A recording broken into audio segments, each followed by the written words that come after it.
അതെ, ഇത്തവണത്തെ ഓണത്തിനൊരു കളർഫുൾ തോരനാക്കിയാലോ? ഒരു മിക്സഡ് വെജിറ്റബിൾ തോരൻ. ക്യാരറ്റ്, നേന്ത്രക്കായ, ബീട്രൂട്ട്, സവോള, പച്ചമുളക്, വെളുത്തുള്ളി ഇത്രയും ഞാനിവിടെ എടുത്തു വെച്ചിട്ടുണ്ട്.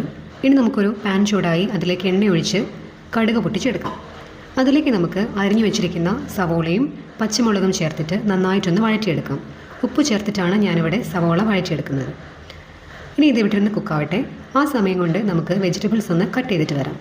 വെജിറ്റബിൾസ് എല്ലാം ഒരേ വലുപ്പത്തിലും അതുപോലെ ചെറുതായിട്ടാണ് കട്ട് ചെയ്തെടുക്കേണ്ടത്. എന്നാലേ ഒരു വേവൊക്കെ കറക്റ്റ് ആവുള്ളൂ. ഇനി ഇതിലേക്ക് ആഡ് ചെയ്ത് കൊടുക്കാം. കണ്ടോ, ഇപ്പോൾ തന്നെ കളർഫുൾ ആയിട്ടുണ്ട് അല്ലേ?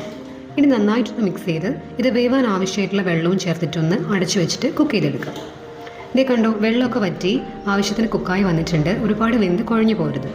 ഇനി ഇതിലേക്ക് നമുക്ക് ചതച്ചു വെച്ചിരിക്കുന്ന വെളുത്തുള്ളി ചേർത്ത് കൊടുക്കാം. ഇനി മഞ്ഞൾപ്പൊടി, ആവശ്യത്തിന് മുളക് പൊടി ഇത്രയും ചേർത്തിട്ട് നന്നായിട്ടൊന്ന് മിക്സ് ചെയ്ത് കൊടുക്കാം. ഇനി നമുക്ക് തേങ്ങയാണ് ചേർത്ത് കൊടുക്കേണ്ടത്. നന്നായിട്ടൊന്ന് മിക്സ് ചെയ്യാം. ഇത് നമ്മുടെ തോരൻ്റെ പണി ഏകദേശം കഴിഞ്ഞിട്ടുണ്ട്. ഇനി ഫൈനലി നമുക്ക് കറിവേപ്പിലയും കൂടെ ചേർത്താൽ തോരൻ ഇവിടെ റെഡി ആയിട്ടുണ്ട്. എല്ലാവരും ഒന്ന് ട്രൈ ചെയ്ത് നോക്കണേ.